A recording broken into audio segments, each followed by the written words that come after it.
right, here we are, another episode of Salient Points. This one's number 72 for June 14th, 2022. We're getting off we're getting off to a correct start. It's the case of the Mondays all around. But this past week has been pretty big, man. This is basically the non E3 week, right? Like everybody's dumping all kinds of information. We had Summer Game Fest. Xbox had their thing with Bethesda and Capcom. Capcom just did a thing yesterday on Monday, right? We're recording yesterday. It happened yesterday. I'm Carlos Macias, your master of ceremonies here, along with Dalan Kirkwood up in the mountains. Thank you for joining us, sir. Hey man, what are we doing out here? I mean, you don't look very Monday-ish, Dalan. I feel like I feel like you and Lise might have switched roles. I'm actually pretty awake right now. I'm doing pretty good. No, I know. I mean, if you listen for a moment, Dalan, I'm trying to tell you, you and Lise reversed roles because I'm feeling like Lise. I'm getting some like Case of the Monday vibes from Lise, but we'll try to cheer you up. Lise Mendez on the Wheels of Steel. Thank you very much, sir. We'll try to get you over your Case of the Monday. HalfAnHourLate.com. Oh, now we doing this, huh? Okay, well, let's get to it. Hey, we got some comments this week. The people definitely speak. Matthew Gonzalez right off the bat. I do like this little controversy we're creating between the commenters because Matthew Gonzalez said, because they didn't comment last week, in case you guys don't remember last week's episode, but they did this week, and Matthew said, damn, Jet, didn't have my back when I was absent. SMH. That stands for, what is it, Dalan? So much hate, right? Is that what it's smacking my head? Wow. Shaking my head, Dalan. He says, I was absent, shaking my head. Smash Brothers had an adventure mode. Luis, what do you got to... Did we talk about Smash Brothers? No, but we were talking about games. We were talking about, I think, Street Fighter's adventure mode. The adventure mode. This isn't quite like that. It was a story more like Mortal Kombat, which is you run into a character, then you fight him on a stage. It wasn't like an actual platform. Smash Brothers. Smash Brothers was like a bunch of random platforms, like kind of back and forth. But you had a little map you had to go through. Sort of, but it wasn't. It was wacky, dude. It was just random like platforms and a little bit of story, I guess, but not really. I tried it. I actually did. Was like, I'm gonna run through this game. I never played that mode. I very much skipped out on it every time I saw it. The thing is, if you wanted to do it the quote unquote correct way, that's kind of how you did it to unlock a bunch of the characters. But there were little cheats. It's like just die 3 times and then you keep getting challenged or something like that, right? Something like just stand in a fight for leave it on overnight and come back and finish the fight. Yeah, so that's how that worked. Thank you for your comment, Matthew. And yeah, we were kind of upset at Jet as well, but this past week he did come back with came back strong with 2 comments. Jet, in one of the videos, he said, Terry McGinnis, they brought the GD Batman to KOF. GD, was that blaspheming? Is Jet blaspheming? Yes, it was. Why are we messing around with techies? I don't know what that means, Dalan. Please help me out. Please help me out with Jet's comment here. Carlos, I blame you for this statement. Techies is short for Tekken in this case, kind of like you say Monops. I feel like no, I mean you can blame me, but Jet, you're wrong, obviously, because aren't techies like Star Trek? Like, aren't those Star Trek? No, that's people? Trekkies. You're right. You got me there, Dalan. You got me there. Anyways, thank you. And no, but this statement of Terry McGinnis is last week we were talking about Ken Masters, and Terry Bogard was up there, and I accidentally said Terry McGinnis. I messed up. Hey, Jet, thank you very much, because Dalan is over here, the lore master, trying to get people caught up. So thank you very much for that, Jet. Hey, this time he's getting me caught up, and I don't like you calling me out on the call out for my little mess up. Hey, GD man. GD. Glad we out here blaspheming. Jet, make sure to please always hit up Dalan. We will always read the Dalan getting hit up, but because I'm not fully caught up on the lore, please put like I'm hitting up Dalan about this or something like that, because Dalan will try I don't know what's happening. Dalan will try to like gloss over shit. All right, so he's not always this honest as he was. I'll definitely water it down because I am not trying to get up. Don't at me. All right, moving on. No, keep adding them. We're moving at a brisk pace, I feel, because we got a lot to go through. Jet, the other comment, he did say, if we didn't have the huge epidemic of scalpers snatching up all the PS5 consoles, we might have more PS5 exclusive games by now, but too many people don't have the access to buy the console for them to sell enough copies of PS5 exclusive games. I do like that comment, Jet, and I kind of, I do agree. But I think part of it is also, I think, like the production cost. Maybe you can back me up on this, Liz. Like it's yes, the install base isn't completely there. There's not 100 million PS5s out yet, but games are pretty damn expensive, right, Liz? Do you concur or what do you think? I don't think I agree with either of those statements, honestly. Reasonable. I don't know if scalpers have anything to do with publishers and Sony going like, no, let's make multi-platform. If anything, it has more to do with like the chip shortages and things of that sort, probably, if anything. But a lot of these games have 2 to 4 year development cycles, so I don't know if they sort of shifted gears 2 years into a game and said, unless you're Batman, I guess, right? Then they said unless you're scrap, GD Batman, and they said scrap current gen and go to, or past gen and go to PS5 only or whatever. So yeah, but yeah, there is something to think about there though, but I don't know if I fully agree with it. Okay, but part of it, games are so expensive to make, right? You want to hit as many people as possible, or no? You don't agree with that part? Oh, to make? I thought you meant so expensive to buy. Yeah, no. To make, I mean, look, I know people hate when people say this, I guess, but games are basically as cheap as they've ever been. It's just expensive to play games. It just is. But all the life is expensive. You got $9 a gallon in Canada. True. $7 a gallon here in the U.S. I mean, I don't know what Europe's looking like, but I'm sure it's trash. Don't look right over now. there. Don't look over there. But so at least that to make, right? To make, that's gotta, they gotta kind of justify the cost of making these things as well, right? Sure. They probably want to make more money. There you go. So I actually will say one thing about it. Yes, I'm slowing you down. But one, it's a pandemic. Jet, I'm going to hit you back up. Talk about it's an epidemic. There's a difference. He's not going to comment this week, Dylan, if you keep hitting him. Pandemic of scalpers? He can. Go ahead, Dalan. If we didn't have a huge pandemic, it's not a. Well, you said epidemic of scalpers. Yeah. I guess. Hey, Dalan, don't hit up the commenters. They can hit you up all day, every day, but don't hit them up. Hey, let's have our banter back and forth. You comment on me hitting you up, and I'm fine with that.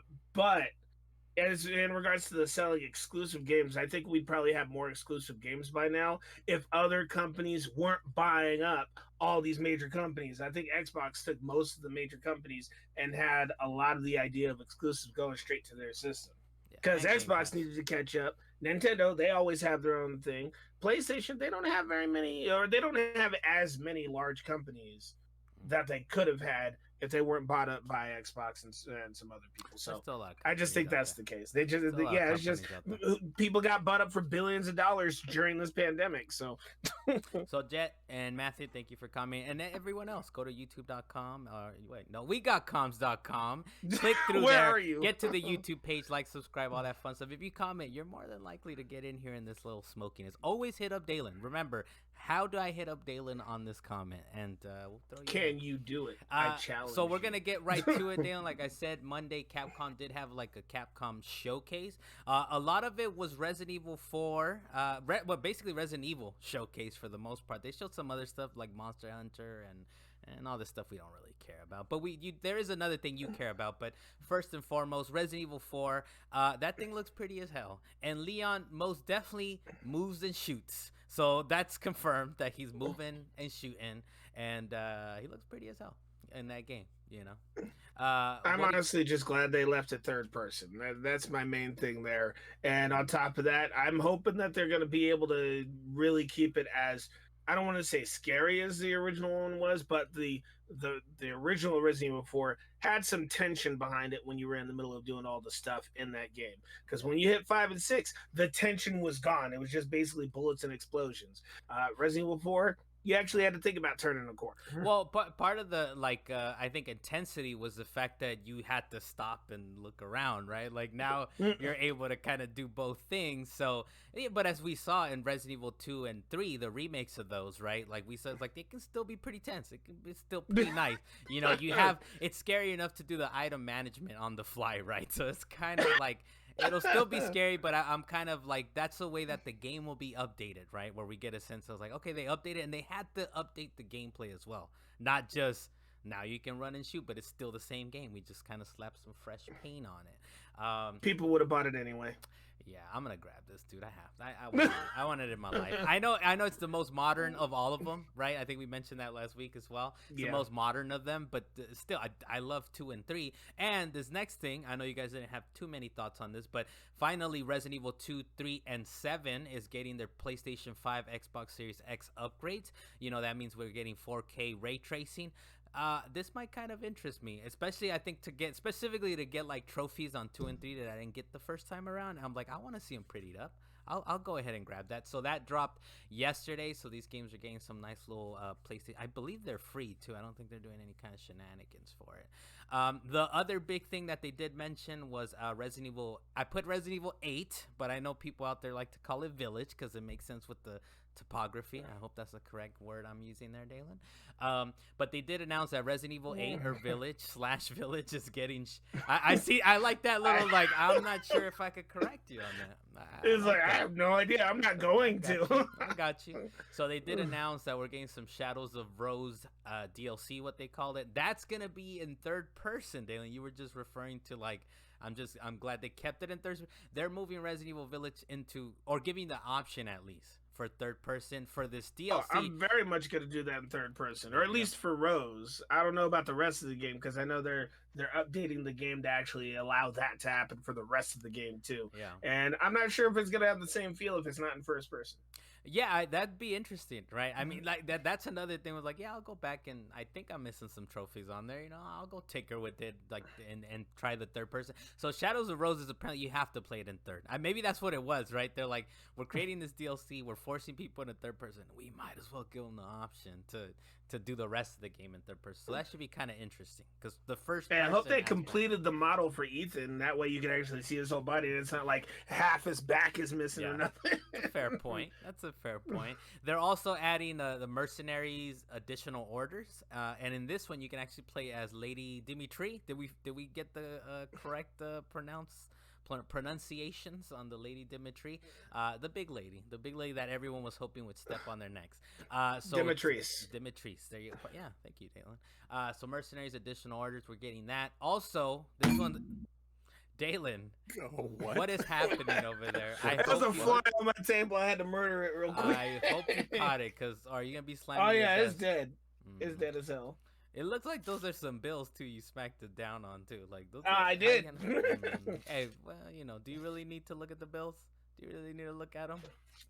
Fine, let me stuff these over. All right, moving on. This one, so Resident Evil RE-verse is dropping October 28th, which is the same day as Resident Evil Village Gold Edition. That includes the DLC and these Mercenaries additional orders. So I'm sure it's not going to be free, right? It's going to be, if you want it, you're going to have to upload it better be free. It's not going to be free. Oh, well, it was supposed to come out with Resident Evil. No, RE-verse, there's a sticker on it, right? There was a sticker on it, so you would assume. It better come with it. As long as I have the physical copy of the game or a previously purchased copy, I better get that game. But what I'm thinking is not free is the Shadows of Rose DLC. So in that case, no, that's gonna cost money. And I'm down, man. These games they're pretty good. Some of them are really crappy. Let's just be honest, right? Like some of the little offshoots are crappy. But Shadows of Rose DLC, I'm down for that. Dalan, you finally ready to play that RE-verse, or that little multiplayer game? Hey man, I'm down to give it a real shot. Unlike last time, playing like 2-3 rounds and then having it bounce. I gave it the truest shot. I was like, oh damn, this thing is gonna run out. I'm gonna run out of time. Let me join a match real quick. And we got booted, dude. They didn't even let us finish that match. Huh? They said, no. Nope. Time is up. That's it, and that's all. So Resident Evil 8 is definitely getting some updates there. So this is some cool stuff to kind of dip your toes back into Resident Evil, right? I thought that was some good updates from the Capcom Showcase. Dalan, I know you were kind of hyped about Exoprimal. Is that something that... What is this Not hyped about it. As a matter of fact, very opposite. I'm going to tell people not to play this game. It's basically... what was the name of that movie that came out? The one with the big... It's Pacific Rim, but with dinosaurs. Yeah. That's all it is. Sounds great. Pacific Rim with dinosaurs. And what was the name of that one flop of the game, Anthem? You got Anthem suits. You're going out in the middle of town playing Overwatch, killing a bunch of dinosaurs. I don't want to touch that game. I don't think anybody should touch that game. I would hate to see this game all over the place. Just a flood of 28 days later, Raptors just coming at you. No. they showed new footage, right? I didn't get a chance to look at it, but they showed like new footage of the game, or it's basically the same. Yeah, but it was basically just Raptors and a T-Rex, maybe a couple of pterodactyls. They're shooting powers. It's basically a big experiment dome, and you're fighting against another team trying to see who could actually complete the objectives faster. And you're just shooting through a bunch of dinosaurs to do it. And this is something like coming from you, right? You're wearing, like, if people are not watching the video, it's you have a Jurassic Park shirt on right now, which you would think this is just meant for you, right? And even then, you're still like, no, I don't want this. No, I don't want this. Jurassic World, I will go watch that. I will watch Dominion, which is still out in theaters right now. I'm going to call that out. It's terrible. I'm not going to watch I'm not going to play Exoprimal. I see you, Luis. So Exoprimal, Dalan said don't do it. We'll move on to this next thing. Sunday, Xbox did have a Bethesda showcase, Xbox plus Bethesda. The biggest thing to me that came out of it was, of course, Starfield, because I'm pretty hyped about it. I was very hyped about it when they started showing the trailer right off the bat. I was like, I actually thought it was Outer Worlds, like the sequel to Outer Worlds. I was like, yes, this is exactly what I want in my life.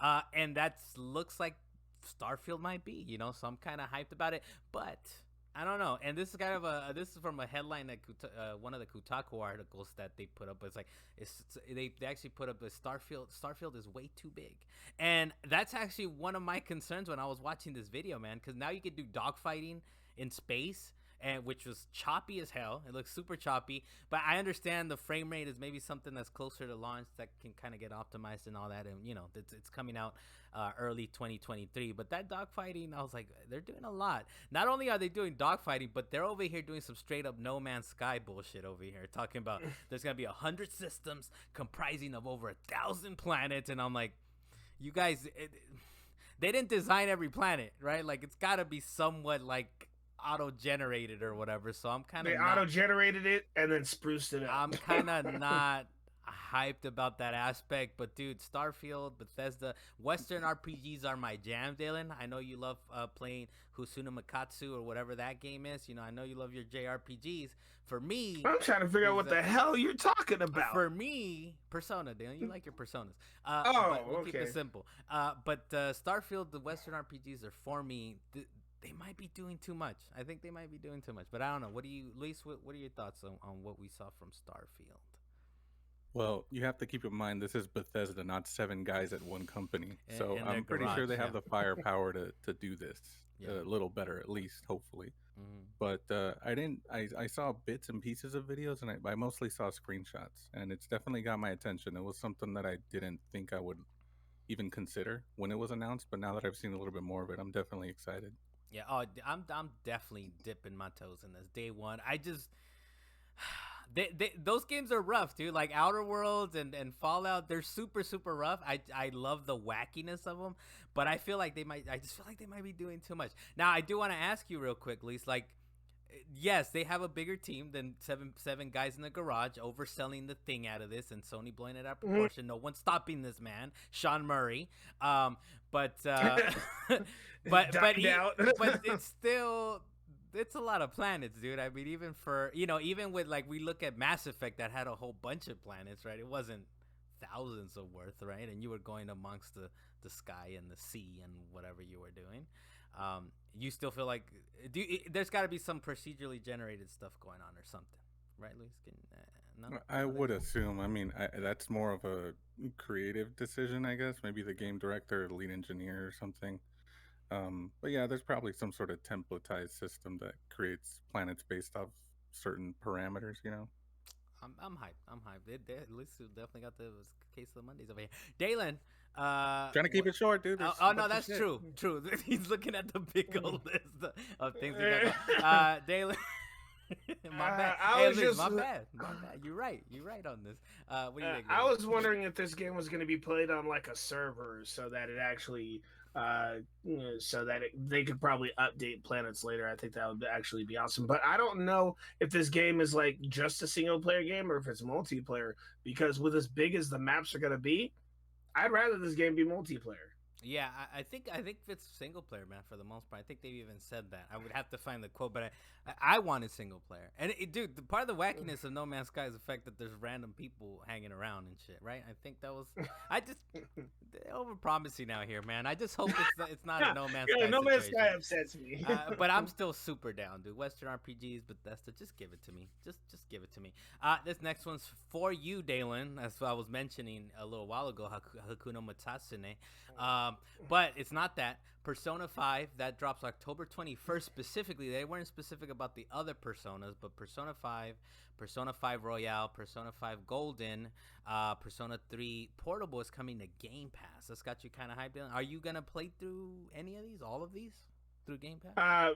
I already beat Persona 3 Fest, and I did play Portable at one point, and it had a girl in it. I guess that was the thing, is that you could switch between a guy and a girl. I guess that's the reason they chose this. But it was the PSP version, so I'm a little surprised that it's coming out. It's a little weird, right, Game that Pass. they did that. Yeah, I'm not going to do that one, and I already beat Persona 5, but people tell me I should go back to Royal. But I need to play Persona 4 Golden, so I'm actually a little happy that they did this. There you go. I think that one was on Vita, man, if you want to care about the trophy. It was on Vita and PS2. There you go. So those are coming to Game Pass. The next thing, this one's real quick for me. There's Wu Long, a Fallen Dynasty, that's coming from Team Ninja, early 2023. That's for PlayStation 5, PlayStation 4, Xbox. I know this was on an Xbox presentation, but they later came out. I was like, it's coming for other things as well. And it's supposed to be a quote-unquote action RPG from the Neo and Neo 2 directors. That's kind of a little upsetting to me, because I just want a straightforward action game from Team Ninja. They haven't given us a lot of details, but this is, I mean, when you tell me it's the Neo and Neo 2 directors, I'm like, damn, roguelikes, man. We are never getting out from it. I hope it's better than that, but we'll see, right? We'll see soon enough. The next thing is we got a game from a game announced from Limbo and Inside developers. It's called Cocoon. That's coming in 2023. I didn't see too much of it though, but I mean, it's got to have you guys a little hyped about it, right? Luis, what you think of Cocoon from what they showed? Well, I actually didn't see anything about this game, but just knowing that I knew Playdead was working on something else. Yeah. And every single one of their games I've loved, so I don't even care what it is that it looks like or whatever. Like, I'm playing it day one, there's no question. Oh, okay. So just knowing that there's something coming out is pretty good news to me. I didn't know you were like a big Limbo and Inside fan. I love those games. They're perfect amount of bleak. Dalan, perfect blend of bleak. Dalan, what do you think about Cocoon? Well, I know, Luis, you didn't actually see the trailer, so it's like a top-down puzzle type thing, and you have a whole 360 motion of movement, and I guess you could jump. It seemed like you could jump in that game, but you're basically carrying a bunch of stuff and just unlocking a bunch of puzzles with a bunch of spheres that you find laying on the maps, and it actually does look interesting to me, and they kept the art style like Limbo, so I'm actually a little excited to play this game, because I think it would be fun. You a fan of Limbo and Inside, Dalan? Or are you too scared? Thanks to you, good sir. I wouldn't have played those games if it wasn't for you. I will admit that. They're nice and short too, and they're terrifying. They are definitely terrifying. They're very dark. Perfect amount of bleak. Next thing we have on here, of course, is Diablo 4 is launching in 2023. It's going to have crossplay, couch co-op, PvP, cross-progression, etc. They also announced the 5th and final class, a Necromancer. I don't know about you guys, but look, I don't follow Diablo or any of this stuff. I thought this game was out.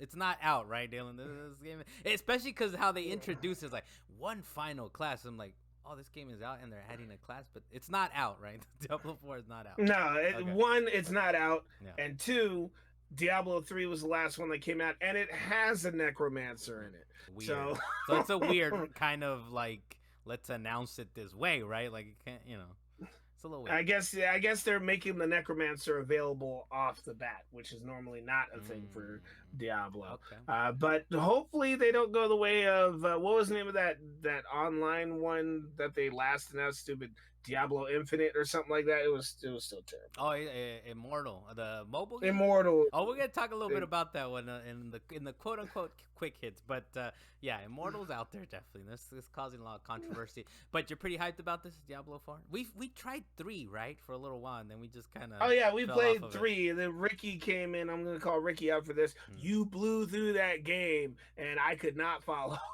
Yeah, well, then I definitely didn't blow through that game. Maybe you tried to. You were like, "Nah, where are we going?" You were just out there, gone.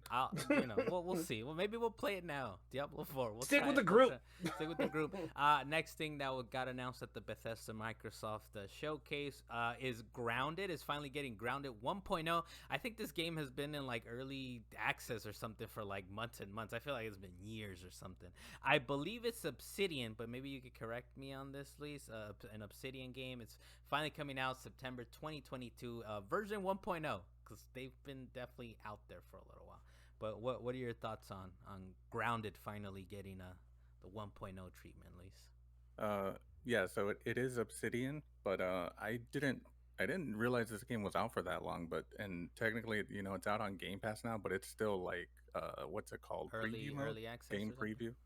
Oh, okay. So it's still not the final game, but everyone can check it out. We could all check it out. It's got, I think what I read is it's got cross-platform play, so Xbox, PC, whatever. But it looks interesting. Looks pretty cool. And it's all Game Pass stuff, right? By the way, everything we're talking about is Wait, is it? I don't know. No, not everything is Game Pass. Not everything is Game Pass. I think everything. But this one is. So the next thing we have on here is this one is definitely Game Pass. This one is maybe just for me. Fallout 76 is. I was looking at it and I was like, "What is this? This looks like the Pit, but it's like Outer Worlds or something." It's like no, they straight up said like let's dig into our old crap. At what we did for Fallout 3 and just put it into Fallout 76. So Fallout 76 is getting the Pit expansion. That's September 2022. I might be interested to jump into it just because it does remind me of Fallout 3. And Fallout 3 was super nice, and it had like a bunch of different little expansions that were all, pretty nice little expansions to the game. You might have to build to that point where you start having fun. Damn it. So I might not even be able to get up the Pit, huh? I don't know. I'll tinker with it. The next thing on here is Overwatch 2 is finally coming out October 4th. Hey, Blizzard's kind of having a little moment, huh? They're finally releasing stuff. They hadn't released nothing in like years, and now they're like, nope, we're dropping things back to back.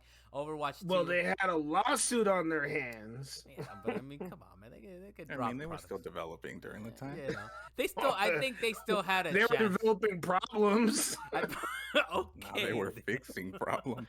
Oh, yeah. Whatever problems that they tried to fix, they couldn't fix those to save their lives. They were definitely whack-a-moling. At some point, they were like, let's just sell to Microsoft. Yeah, so Overwatch 2 is coming out October 4th. Luis, you're an Overwatch 2 fan. Are you kind of hyped that you finally got a date? Or just kind of... I've been so far removed from Overwatch at this point that when it comes out, I'll check it out, but I'm not really looking for news on it anymore. Okay. So it's kind of like, it'll yeah, come it's out one of those things that was announced so long ago that a lot of people don't even care. We're just like, all right, just drop it. just give it to us. Next thing on here we have is Forza Motorsport. I didn't see an 8, but it's basically 8. It's the follow-up to Forza Motorsport 7. It's coming out spring 2023. They made a big deal of the on-track ray tracing. And we do have a quote. Well, this is a tweet. I'm stealing it from Deo Blas out there. Well, we gotta get him on the pod sometime. I think he's still maybe like moving or something, but we gotta get him on the pod to talk about some of this stuff. But his tweet that I stole off the internet, he says, "Quote Forza Motorsport 8." Okay, throwing a little Spanish in there. The real racers start here. It wins already because there's actually damage modeling. I didn't fix his like spelling. I don't know if you noticed that. I just kind of threw it in there. But yeah, that thing looks pretty as hell, man. I'm not that big of a racing fan, but it looks super pretty. Not only does it look pretty, but like Dale just said, and his tweet was that they got damage modeling. Like the cars get damaged. As Gran Turismo hasn't done that, as far as I understand. Maybe Forza hasn't done that, or just not as pretty. Are you ready for some burnout destruction? Because people crash in that game on the reg. I don't think they're gonna do like the takedown stuff though for Burnout. Oh no, it's not gonna be takedown, but I wouldn't be surprised if they say, all right, if you damage your vehicle too much, it's not gonna run, and they're gonna port you somewhere else, and you got to start with a different car. Dude, Burnout takedowns, those were lit, man. Those are nice, dude. Especially the real burnouts. Like, I'm talking about the good burnouts, pre-Burnout Paradise, where you were racing Burnout on 3. Yeah, you were racing on tracks, like just crashing people left and right. Burnout Paradise, you really you didn't know where you were half the time, where the race started, where it ended. And then we got Most Wanted, that is obviously the better game of both of them. But I'm waiting to Luis to respond to this Burnout Paradise hatred. He's like, no. He's like, no. He's like, it's too obvious. But anyways, Forza Motorsport looks real pretty. It's coming to Game Pass early 2023. You're a racing fan, right? This one kind of got you hyped up, or kind of. Yeah. Anytime a good racing game comes out, I gotta try it. Even if I don't play through the entire thing, I gotta try it just for the mechanics, the beauty of it. Sometimes it's just to make me feel good about myself. Okay, but, okay, dude. See, I thought Luis had the case of the money, but I feel like you. they're what is it called? Like right there on the surface, a little case of the money right there on the surface. But yeah, no, this thing looks pretty as hell. Plus, it's Game Pass, Dalan. I mean, what do you lose besides a disc space on your Xbox, right? Like, and time. Yeah, and time. Yeah, that's true. Next thing on here is a Plague Tale Requiem. That's apparently coming out this year. We don't have we didn't get a confirmed release date yet, but it should be coming. Apparently, within the next month, we should be getting a more firm release date, but it's dropping this year. Luis, did you see some of the new footage of this game, or what's got you hyped about it? Yeah, I did. But mostly it just served as a reminder that I still haven't finished the first one, and it's still on Game Pass, so I might as well finish it. I'll probably play it after this. True. See if I can wrap that one up. I think it was free on PlayStation. Also, it was, but I mean, I already have a game save in progress on PC. Like, I was playing it on Game Pass. I just never finished it. Well, there you go, Dalan. Ghost of Tsushima took over. It was nice. It's like Hooper Jump. Dalan, it's like Hooper Jump that doesn't get fixed. Dalan, Plague Tale Requiem. What are you thinking here? Now, this one I was actually excited for, because even when they originally announced Requiem, I was like, yes, I need this in my life. Then straight silence from the team for I don't know how long. And I was thinking about it while I was watching Game Fest, and I was like, man, they never said anything about freaking Requiem. I've been waiting for that, and I haven't heard a damn thing about it. Then there it is, lo and behold, staring me in the face, and I was super excited. There you go. I gotta play this like much like Luis was saying. It reminds me I should finally get around to playing. Now, you saw some of the footage. A good game. They, as far as you can tell, they updated sort of like the mechanics in it. Did you know? They actually updated the graphics a little bit. I don't know how the mechanics themselves are really going to work out, because I'm going to be honest, I saw part of the trailer and I was like, no, I got to black myself out. Okay. I skipped the trailer. Reasonable. Okay, but that's coming out, so we're kind of hyped. I'll mess with it. Probably on PlayStation. It was free at one point, so it's on Game Pass and it was free on PlayStation. Hopefully you guys grab that. The other game that I put on here in the rundown, I put in our arcane game, Redfall, is coming in 2023. It looks pretty cool. It looks just as cool as was it Deathloop, but I know I'm gonna hate it, dude. I mean, arcane games. Do you think it's gonna be more arcane than Deathloop? It's gonna be the most arcane game that's ever arcane. I'm pretty sure. As pretty as it looks, and as much as I want to play it, I'll play it for like a mission or two. Luis, what are your thoughts on Redfall? I just can't wait to have nobody to play this game with, so I'm happy that they have single player options. But it looks cool. I think it looks nice. Yeah. Actually, if it's multiplayer, I might grab it just to hang out with you on it. Okay, damn, we'll see. But it's 2023. We got time, and it's gonna be on Game Pass. So what do you got to lose? I'll jump on there, I guess. I'll give it a shot. But yeah, it looks pretty cool. We'll see what comes of that. But yes, they did make a point of that they're like, there is a single player option here. So that was it for the Microsoft and Bethesda showcase. That was a long one, man. An hour and a half of showcasing. There was definitely some clunkers. If you guys are like, wait, you guys didn't mention this or that, we didn't care about it. So we're moving on. The other thing that was going on last week is Geoff Keighley's Summer Game Fest. There was some interesting things on there. Primarily the fact that The Last of Us Part 1, that's the official title of the remake for PlayStation 5. We got some details that got leaked before the show, of course. But there's a PlayStation Standard Edition and a Firefly Edition, $69.99 and $99.99 respectively, or basically $70 and $100, right? If we're being honest with ourselves. What's the difference between the two? Just 1 cent, just nah, 1 cent. Oh, you mean I'm talking about between the Standard and Firefly? I don't know, Luis. Do you know? You're grabbing the Firefly edition, right, Luis? That's the one you're grabbing. I'll have to look into what the differences are. It'll take a lot for me to pay $100 for a game, but we'll see. Okay, I'll definitely get one of them. Okay, but you're in for a copy of this, though. Like you're there. Of course. Okay. Now there was a little controversy on the interwebs, Lise. They were talking about like the graphics, like it looks about the same.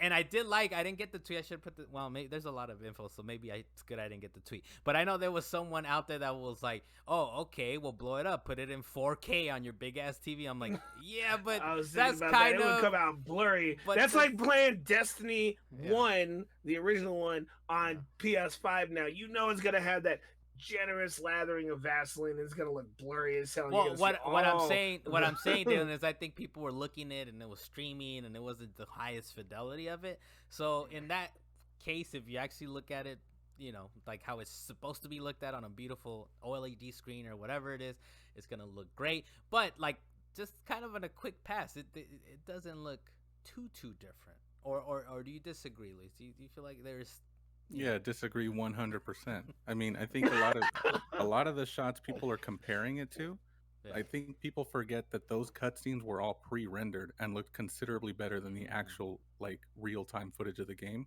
Okay. So that's one thing to consider. Okay. And two, it obviously there's no way that you could play The Last of Us Part 2 and go, "Oh, this looks just like the PS4 version on The Last of Us 1." Like they look completely different, way better.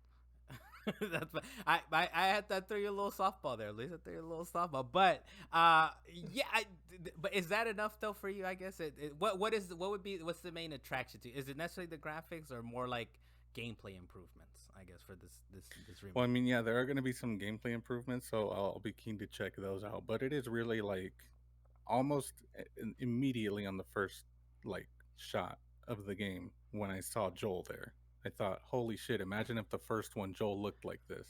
So I think that was most people's reaction to seeing that. So if you can still look at that and go, oh, well, it's not that much better, then I don't know what the hell those people are smoking. It's really just that. It does look nice, man. It does look nice. But I think for me, I think part of it is the fact that we already got like a remastered one, right? Like, and obviously that wasn't as much as what they're doing with this one. But I think that's what, and also they're probably not comparing the original PS3 edition to this new one, right? They're comparing like the remaster to this one, where they kind of cleaned it up a little bit. But yeah, it's gonna take quite a bit. The only thing I can think of is if you buy this physically, how nice it'll fit next to Part 2, right? The fact that it's like here's Part 1 and Part 2, like just sitting side by side. The other thing is, so this was part of Summer Game Fest, and they had Neil Druckmann on and some of the team from Naughty Dog on there. He did one of the things that he did say. I don't know if he said it on the stream actually, so he might have said it like someone interviewed him or something, but he was talking about he does have a new project going on, and he said he's not going to talk about it unless, quote, unless someone at PlayStation leaks it first, end quote. So he's ready to talk about it, but he's like, you know what, don't talk to me about it. Someone leak it and then I'll go all in. But what do you think about this? Do you have any insight or anything like that, Luis, or is it just... No, I mean I have friends that work at Naughty Dog, but I don't know anything about this. But I do think that is him kind of throwing a little bit of smoke there with the leak of Part 1 before Game Fest. So it could just be like, I won't talk about it unless someone leaks it, and he's like looking around.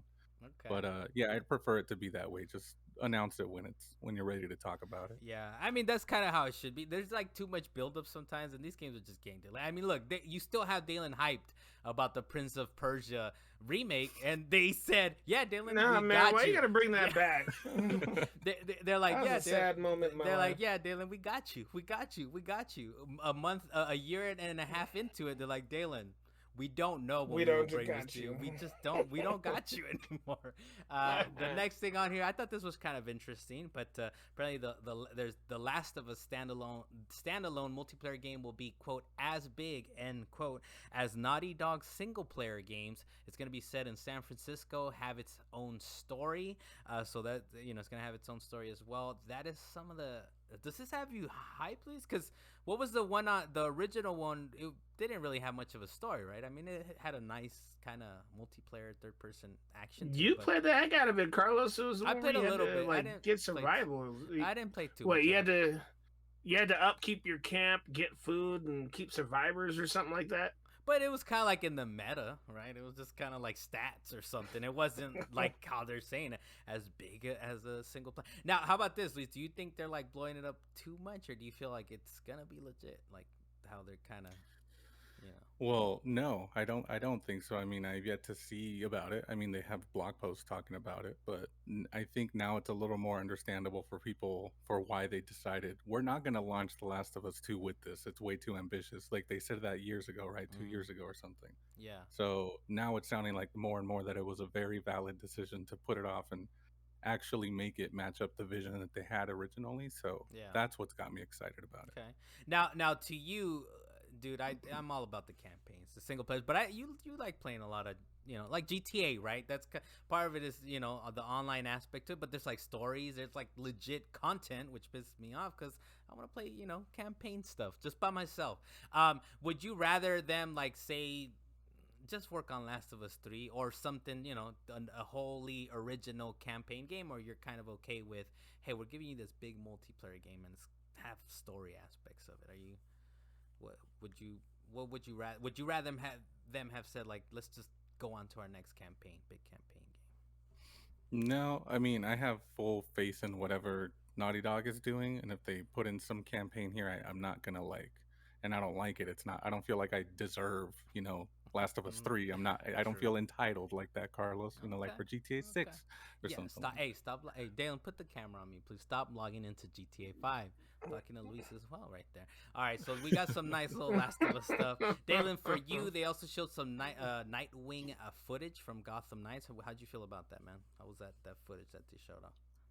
Well, I'm glad they finally have an update for the game, so obviously it's progressing in some way. But I was almost really confused for a minute because I was watching it, and then suddenly I was like, hold on.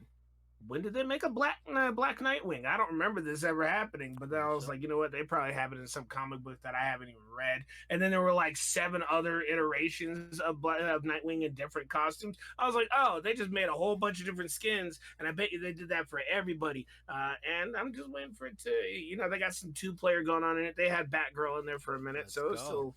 Is that one of our next co-op games right there, Dan?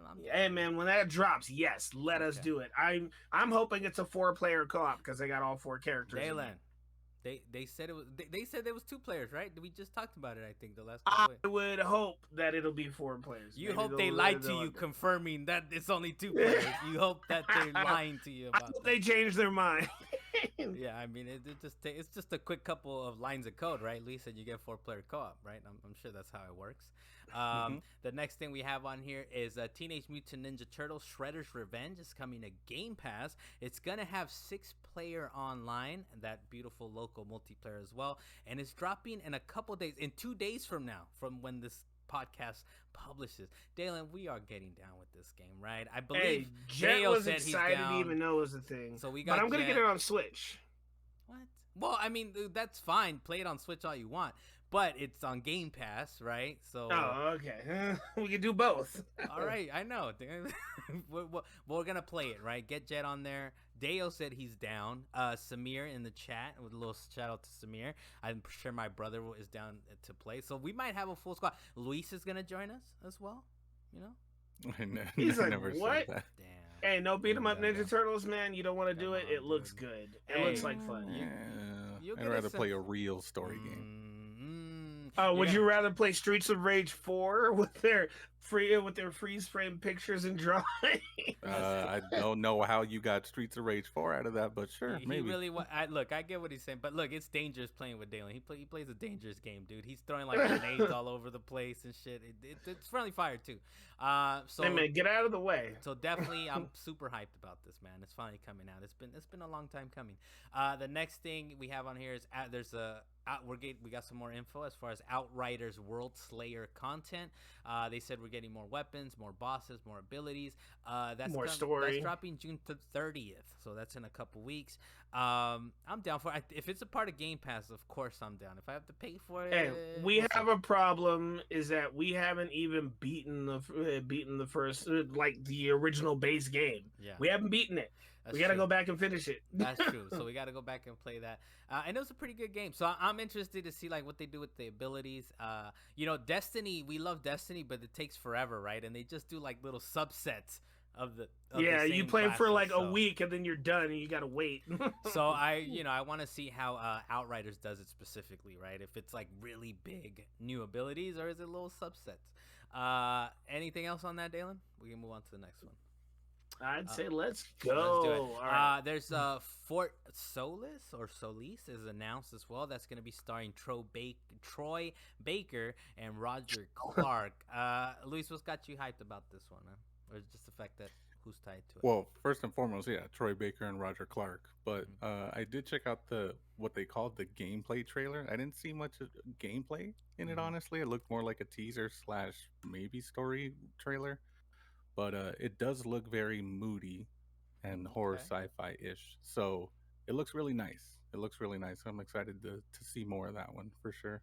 All right, there you go. That we'll see, and if it's on Game Pass, I'll mess. I feel like a lot of this was like day one with Game Pass. So if it isn't, like, make sure you investigate. But I think a lot of this is. Oh, actually, no. We're not even We're not on the Bethesda Microsoft thing anymore. These are probably you're gonna get charged for these, right? Except we just talked about Teenage Mutant Ninja Turtles. That's in Game Pass. The next thing we have on here is Aliens: Dark Descent. That's gonna be a squad-based single-player action game it's coming to PC and consoles. Dalan, what's got you hyped about this, man? You got a chance to look at it? I did, and I'm actually a bit of a fan of Alien games. And I know this one. At first, I was like, "This is gonna be excellent. This looks like they're actually trying to work at it." And then I noticed it was a top-down view type game. It's like one of those rotating stick games. Oh, okay. Oh, actually, that's got me kind of interested now. Yeah, so it's a good little multiplayer, and so I'm like, if it was multiplayer, it would be excellent. But I think they're trying to like, what was the name of that game we didn't like? The Ascent. Yeah. It's like The Ascent, but in this case, it's Aliens World. Yeah. So I'm like, I will try this game to see how well it rolls out. Yeah, it kind of piques my interest now. And dual stick shooter, Dalan, is kind of what they, like Geometry Wars and all that stuff. And basically, before they made Returnal, that's kind of what Housemarque was doing as well, all those dual stick shooters, right? Luis, you're kind of hyped about this one as well? Or? Not really. So instead of ascending, you're descending in this game, right? That's the difference. Interesting. Nah, man. Hey, we're not going to compare this to The Ascent. They just need to stop making alien games, dude. Man, the fan base is too big. H.R. Geiger's not going away. Exactly, and they keep disappointing the entire fan base every time. Oh, they do. Except for Isolation. Isolation was a critically acclaimed game, but that's because Fox came back and said, "You know what? We need to redeem ourselves." Well, and then they were like, "Let's put it back out there and get Isolation people to crap up." And Isolation was a Sega game too, right? That was a Sega game or no? Because I don't remember.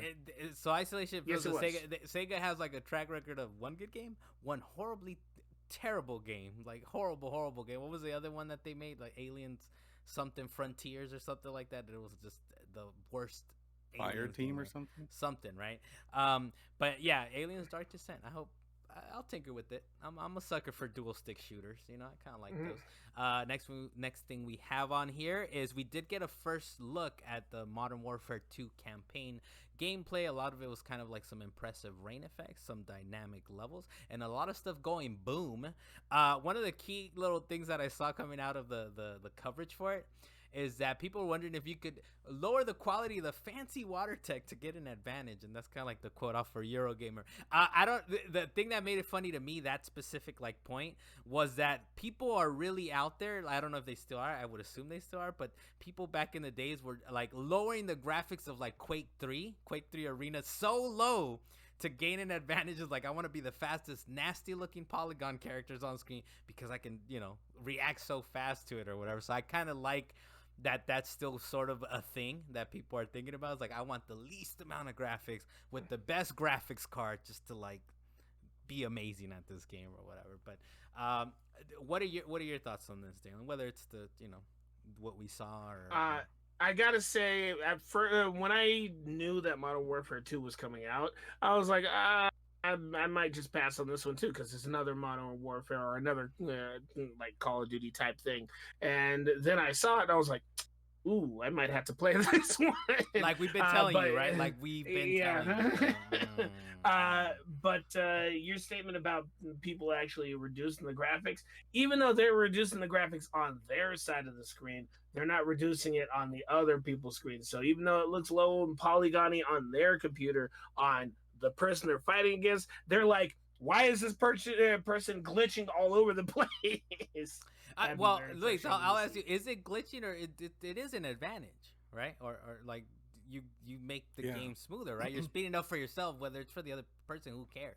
Well, yeah, I mean, everyone has their own graphic settings. It would surprise me if they limited the ability to dial in the water shader, because they give you the option to do everything else: lower texture quality, lower shadow quality, lighting, whatever, anti-aliasing. So if they specifically were like, no, we want the water to look like this, we worked really hard on the water, that'd be kind of that'd be interesting.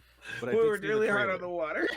I saw maybe 2 minutes of the trailer, and I was just like, okay, I actually just want to play this level like clean, fresh, get my popcorn. So I'm talking about it's beautiful. It looked beautiful. That was the thing. Action. So I'm just hyped. Yeah, I'm pretty much blackout on it for the 2.5 hour campaign. That's fine.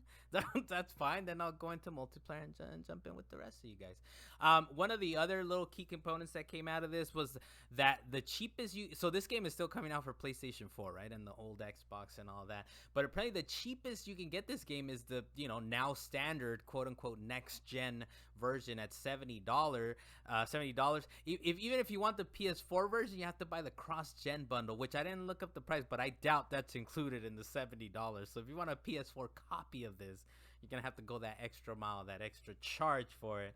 What do you think about that, Dalan? This, I just want to say I think it's ridiculous, man. They didn't have to do that. They didn't have to do that. That's it.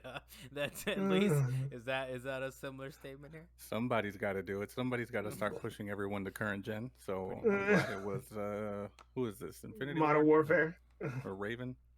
I think it's Infinity Ward this time around, but it's Activision Blizzard, right? They got to sanction it, right? They got to stop it. That's fine. Get some help. Get some help. The other thing real quick is that the open beta is coming for PlayStation 4 and PlayStation 5 first, and it's at least, I like how they threw that out there, it's at least 5 days earlier than other platforms. So that's kind of the benefit if you're playing on PS4 and PS5. I think this is one of the main things that once Microsoft kind of takes over Activision Blizzard, is going to be one of those like, okay, we'll keep it multi-platform, but all these, little added benefits are Xbox now. Now Xbox gets all the early stuff and blah, blah, whatever PlayStation was getting. I'm sure Xbox does that. So we're going to move on to quick hits. Those were kind of like the big things from the non-E3 type presentations in the last few days. Hey, honestly, this thing was bigger than E3, period. Or at least that's what it felt like to me. Yeah. It's like you have E3 and you're like waiting for all the games and announcements to happen, but it didn't really happen the way anybody expected and everybody was disappointed. But Game Fest came out and everybody was excited. And they showed all kinds of trailers and updates. This is what we wanted. They should have just called this E3 weekend. There you go. Well, we called it the non-E3. I don't think legally they could do that. Yeah, they couldn't. They probably couldn't. They're like, this is E3. Just remember, this is like E3. But it's basically that, right? So we'll see how they kind of figure it out for next year. And I think we probably have a couple of things coming up this week, but we'll talk about that next week if anything else pops up. We'll move on to Hideo Kojima. He got into a couple interesting little things happening. One of the things that he did announce that he's working on a quote never before seen end quote concept in partnership with Xbox Game Studios, and he's going to be using like cloud-based tech. He didn't really say much. It was just him talking for like a minute, maybe 2 minutes, about how he's working on a game exclusively for Xbox. But already the fanboys were up in arms, and as we know them to be, they were like, what's going on? What's going on with Sony? He actually had to come out. Kojima Productions had to come out and make clear that they still have a good relationship with PlayStation. They threw out a tweet saying, quote, "After the announcement of our partnership with Microsoft using the cloud technology, many people have asked us about our collaboration with SIE. Please be assured that we continue to have a very good partnership with PlayStation as well." So I do kind of appreciate the fact that they're like, whoa. The fanboys are out, but we're still doing all right. We're still working with Sony on some things.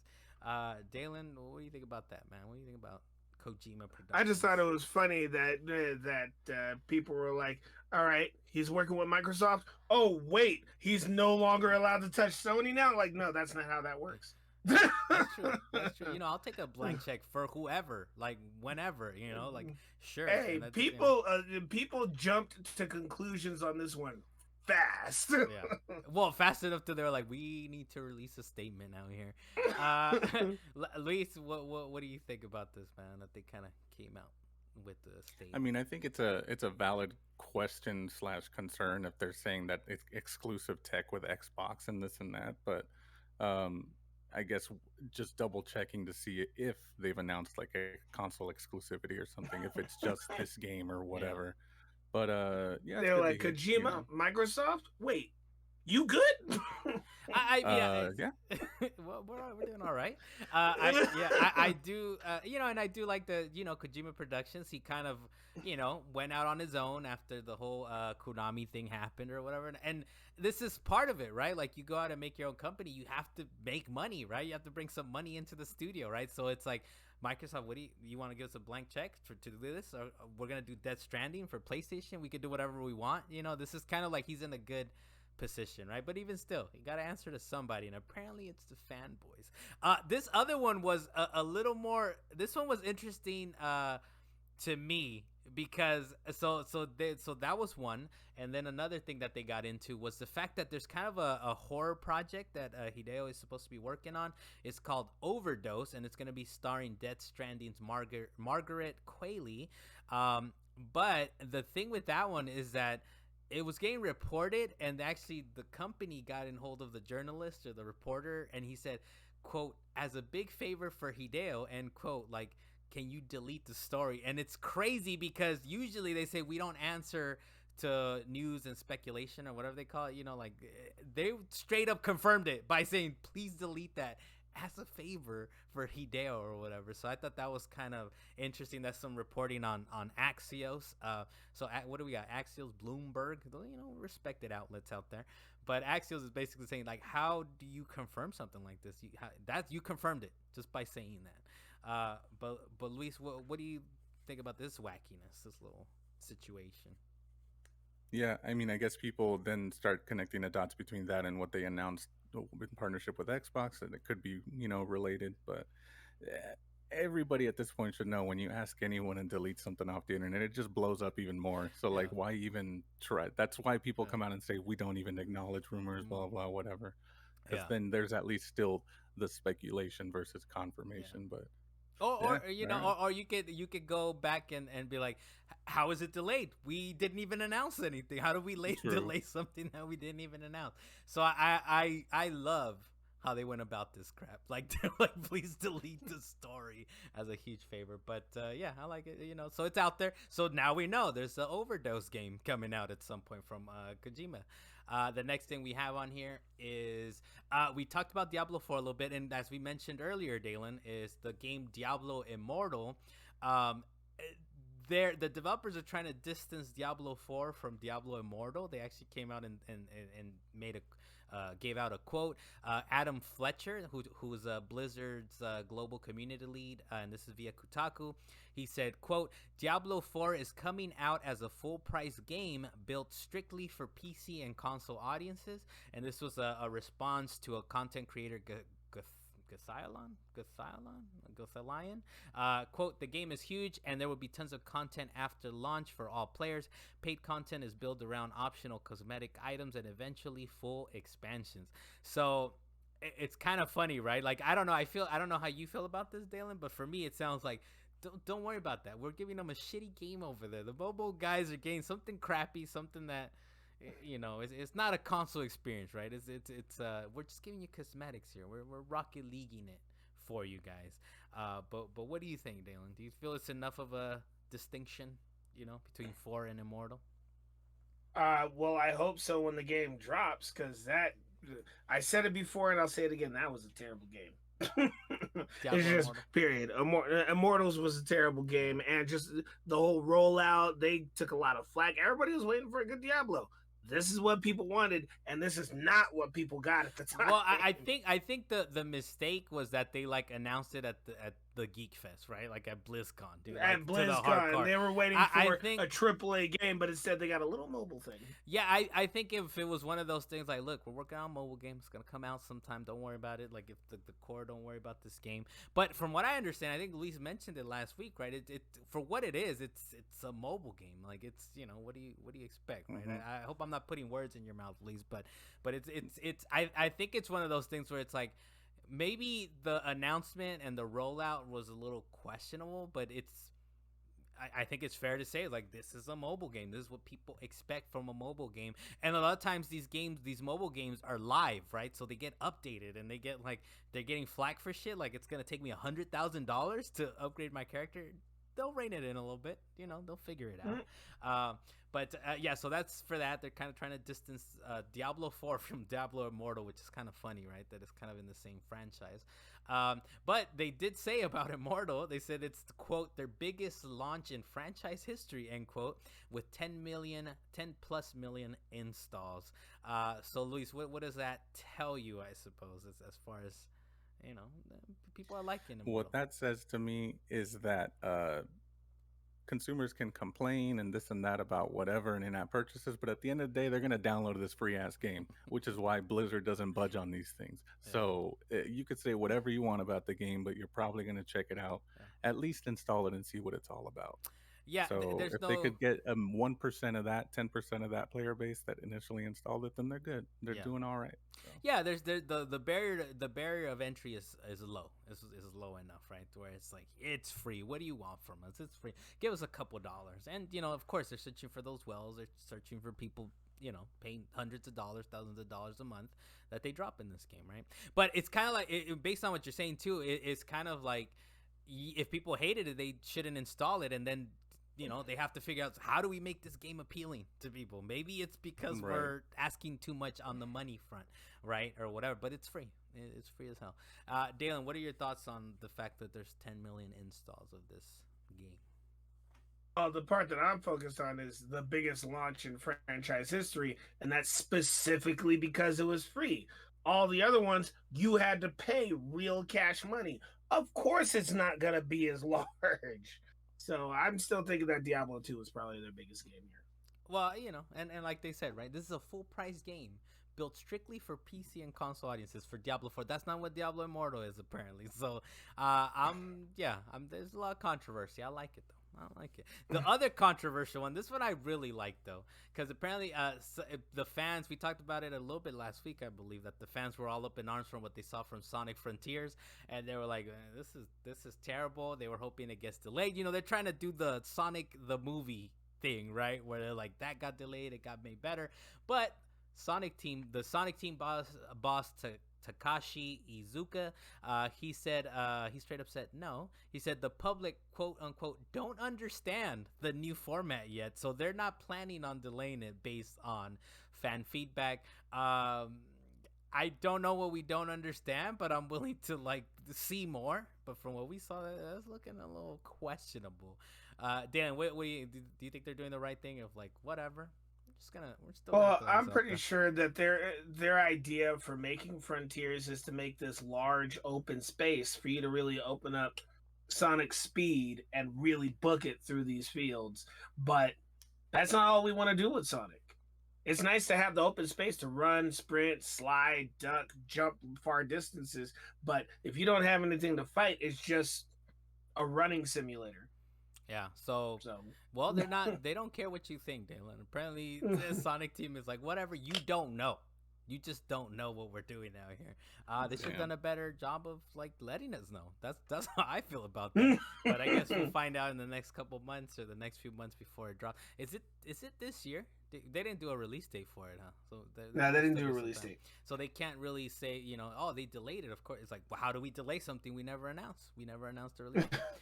The next thing, this one I thought is just it might be a little kind of like a little what do you like a little just for me, I guess, a little as far as like how reporting works across the internet. I just thought this was interesting because Jason Schreier, we've talked about God of War Ragnarok and how that's delayed, it's not delayed, but the latest report we have is that it's not delayed. It's coming out this year.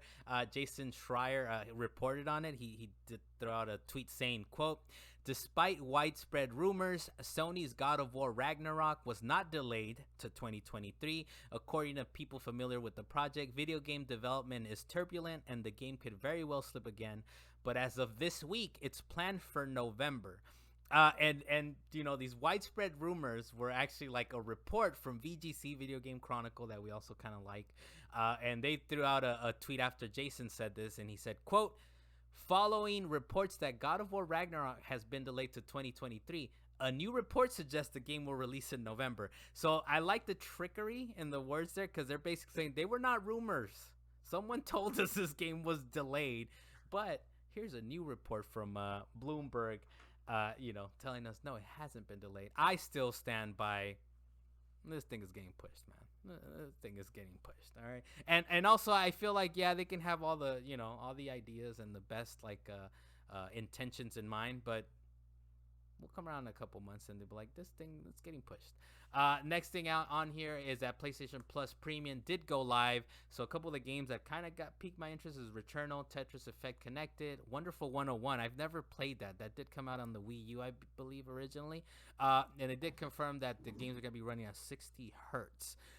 So you guys didn't see anything then, I'm assuming, from what they've shown. Nothing to, convince you yet to, drop some cash on PlayStation Plus. I haven't had the time, but I did get my email telling me that it was going to be updating here on June 13th. So I knew it was going to happen, but I just haven't had the time to really check it out. So tonight, after we're done, I'm going to go on the PlayStation finally because I got a little bit of time. I'm going to see if I really want to do it. All right. Yeah, we'll see. I want to see what has trophies. I want to see what has trophies. I want to see how this rolls out. Ultimately, that's what's gonna sell me on it. All right.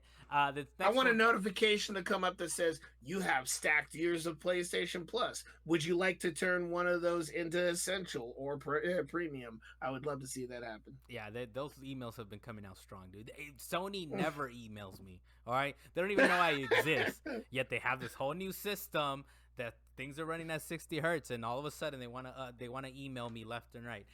But anyways, that's out. PlayStation Plus Premium. If you guys are interested, go ahead and check all that stuff out. This next thing is this thing was kind of interesting, but we did get some reports that we're hearing that some video game companies are embracing paid transparency, and as you know, we did talk about Jason Schreier. He did tweet out a couple of things talking about it. He said, quote, there's a new trend popping up among some video game companies, radical salary transparency to combat wage discrimination and unfair pay. These companies are making every employee's salary visible to everyone, and it works. He said, quote, pay transparency is for many a win-win. Employees no longer have to worry about opaque salary negotiations where whoever throws out the first number loses. Instead, they're told exactly how much they should be making, and employers say it's a boon for recruiting new staff. So, Luis, you're a resident game developer, so you kind of so it sort of affects you, I would say, right? Or it can in the future or whenever. But what do you think about this, man? Yeah, I mean, overall, I think it's a good move. In general, I think it motly stems from the company side not wanting employees to know how much other employees make, because then they would have to fairly pay everybody, and it would throw their budgets all out of whack, right? Yeah. So, and I've always heard, if an fellow employee were to ask me, or coworker, I usually do tell them how much I make, just to kind of be like, hey, just figure out where you're at or where I'm at, and then we could see if someone needs a raise or whatever. Yeah. But yeah, and in interviews, I would usually just throw in some crazy number, because I know that they already know how much they're allowed to pay that role. Yeah. So if I go over that, then they'll tell me that I got to drop down for sure. Yeah. So and it's worked out for me so far. So. And I mean it's a good thing, and I do like how there's kind of two sides of it, right? And Jason for the most part tries to find two sides of things. Sometimes he's a little pointed in one way, in a specific area, right? Unions. You guys love some Jason Schreier. He's from Bloomberg, Dalan. He's from Bloomberg. We beef with them sometimes, I guess. Next time we'll beef with them at some point, I'm sure, again.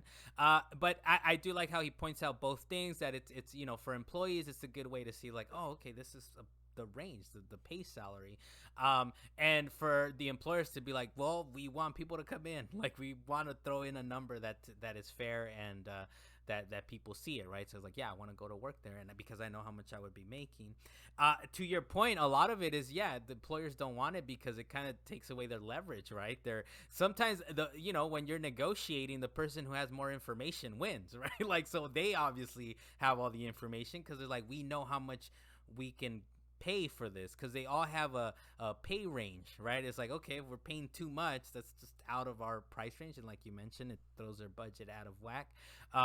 But I think it's very fair to, like, this is the pay range, and it's like, based on your experiences, we'll pay you within this range, right? So we'll see how that goes going forward. And of course, it's kind of specific to the video game industry right now, but that's kind of across the board anywhere, right? There's a lot of opacity in pretty much every job, except, like, unless it's like a county job. Like, I have a county job, and there you can see my salary, you can see anyone's salary, you can see my boss's salary, you can see anyone's, but it shouldn't just be that, right? It should be available to even private companies. The next thing we have on here, Dalan, next month we're going to be getting down with some Halo co-op.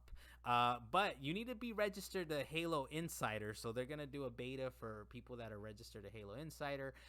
It's not that hard. It doesn't require much, right? I think you just log in with your Xbox account or whatever, and you're on there. Hey, shoot me the link. I gotta register. You not part of it anymore? I thought you got into something before. I think you might be a part of it, Dalan. I don't know. Well, we'll do it after the show. But you're down, right? We're getting some co-op down. Right, it's Halo. They need to do something to get people to play their game again. Because I know our whole group, we played it for like 5 minutes and then we dropped it. It was. I love that campaign, man. But yes, I think it would be much better playing it with buddies, because the world is made that way. And I critical path the crap out of it, man. So if me and you could play co-op, all right, Dalan, let's go do random little side stuff that I didn't do the first time around, right? So the Halo co-op beta, make sure you guys register and get on there. We'll move on to what you've been playing real quick.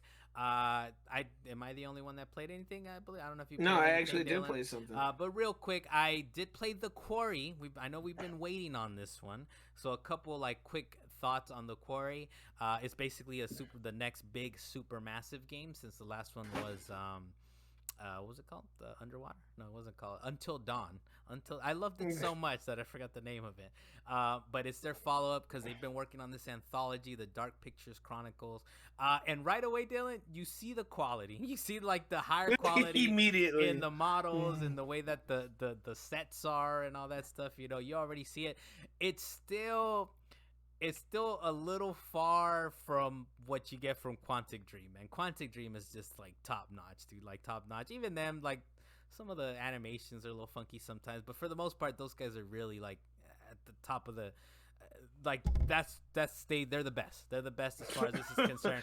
But the Quarry, did you just put your microphone? Yeah, a little bit. But the Quarry is kind of nice, and it's kind of we usually play them co-op, so it's interesting playing it in single player. Dalan, I'm pausing all over the place, and I don't have to hear Dalan's like, Carlos, what did you do? I'm like, I'm just pausing the game, taking my time, pause in the middle of a cutscene, whoops, or whatever. You're not taking your time. You're accidentally hitting the wrong button. So I say, you know, and I did. I don't know if it's the first game I fully have paid the straight up $70, man. It hurts a little bit to be paying $70, but I did it. I like it. The animations are nice. Like I said, some of it's a little off. I think the hair is they could do a little bit more, but you know, a lot of big time people are in there. David Arquette is in there. There's a actor from Righteous Gemstones. If you guys haven't seen this, one of the sons in that show. So they have recognizable people. They don't have Tom Cruise or nothing, right? But they have recognizable people on there. And one thing that's interesting is that, like, when you first start the game, you can actually start it in streamer mode versus like a mode that's like the best optimal experience, meaning you get all the licensed track, you get all the music in it, which they kind of put some decent tracks in there from what I can tell already. But it's weird that we're kind of getting streamer mode versions of games because, you know, they don't want to get hit copyright strikes or whatever. They want people to stream the game without those strikes. That's kind of been a growing trend, honestly. Yeah, it's not the first time I've seen it. I've seen it in other games. I forget what other ones, but it's been like you get that option, right? You get the streamer option. And I think even, I don't know if we talked about it recently or maybe even last week, that some of these games are like, it's procedurally generated music, so you don't get copyright strike. Like, you will not get a strike because it's just made up. We're just making it up as you play. But the Quarry, I'm looking forward to playing it with you guys. So I'll make sure to leave a playthrough to play with you guys, but I'm running through this. I'm having fun with it. It saves all the time, right, Dalan? Like, you make it's always saving, so you don't gotta worry about getting a save point. Other than that, I'm kind of ticking away at Grand Theft Auto 3. I keep doing the ambulance mission, dude, and it's horrible, man. It's horrible. It takes so long. It takes like 35 minutes, all for someone to randomly at full speed T-bone you, and it tips over your ambulance. It's like, okay, that's reasonable. And that's the end of it. I even looked it up online. I was like, okay, what are some strategies for this? It's like, this is like the worst mission you could ever try to do. Like, this is the hardest side mission you could do in the game. So at this point, I'm just kind of like, I'll do a run of the ambulance mission. I'll do a run, and then I fail it after like half an hour. I'm like, all right, I'm gonna do a couple missions. So that's how I'm gonna keep going until I beat the game. So I don't know if I platinum GTA 3, man, because this is terrible, dude. It's graphic. The ambulance mission is something horrific. But Dalan, what have you been playing, man? Before we kind of get up, we did good time for all the stuff that we ran through. By the way, I feel like we did good time. But Dalan, what's up, man? In this case, you will be surprised to know I actually played a soccer game recently. Ooh. I played Mario Strikers because the homie came over this last weekend and he decided to buy it on a Switch, and we all sat there playing it, and that game is actually pretty fun. It's basically Shaolin soccer but with Mario characters. Okay. All right, if you got your little charge up power ups, you got to hit the buttons at the right time to make that thing fly in whatever directions that the ball's going to go, and it could be an instant goal or not. But you could just tackle people, flagrant flags all over the field. Yeah. They call no flags, and there's an electric fence around the entire court, or whatever you want to call it, around the field, and you can tackle somebody into that field. The pitch, Dalan, but that's fine. It's not a pitch anymore. Now it's an electric fence. It's not a pitch anymore, man. Yeah. So the game is actually pretty fun, and I actually is good enough that I might actually buy it. I'm not sure yet. I mean, the homie Alan still has it, so I'm pretty sure I'm definitely going to play it the next time he comes up. But Carlos, you might want to buy that game. I'm glad you brought it up, Dalan, because I didn't get a chance to. GameFly didn't get to me on time. I was hoping to play it over the weekend. I think it's in the mailbox right now, by the way, actually. But I've been looking forward to it. I know. Another shout out to Samir, my brother Jonathan. They've been getting down with that game. They've been quite to enjoying that game. So if you grab it, Dalan, do I need to buy it so we can do it online? Because you can do 8 players in that Dalan, game. But please, it could be 4v4. But please don't get as good at that game as good as you are at Mario Kart, man. Because I will not play with you, sir. I will not play with you. But if you grab it, man, you got plenty of people to play with, and then we could talk about our battles on here on the Salient Points here. I'm ready, man. If actually tell me if you have a copy of it at some point, and we'll try it out online or whatever. But, I'll update you. Apparently the single player stuff is not that great though, from what I'm hearing. It's mostly multiplayer, which is the point. right? But some of these Mario games. But you can unlock stuff. You do it for unlocking stuff. Yeah. So thanks for bringing that up, Dylan. I'm kind of hyped. I'm gonna go to the mailbox right now. That's why I'm stopping the podcast. Not because we're at the end of the rundown, because I got to go pick up that game for the mailbox. I'm Carlos Macias. Thank you for joining us on Salient Points number 72. Comment, like, subscribe, all that fun stuff. And if you throw a comment, if you hit up Dalan, we will most likely you'll get on the podcast. Dalan Kirkwood from up in the mountains. Thank you for joining me, sir. Hey, counter. You're also welcome to hit up Carlos. Luis is cool. Leave him alone. He's fine. Okay, and he has no Case of the Mondays this week. Make sure you know. All right, Luis Mendez, thank you for joining us. Even though you're getting over a serious Case of the Mondays, sir, but thanks for joining us this week. Case of the Mondays, indeed. All right, see you guys next week.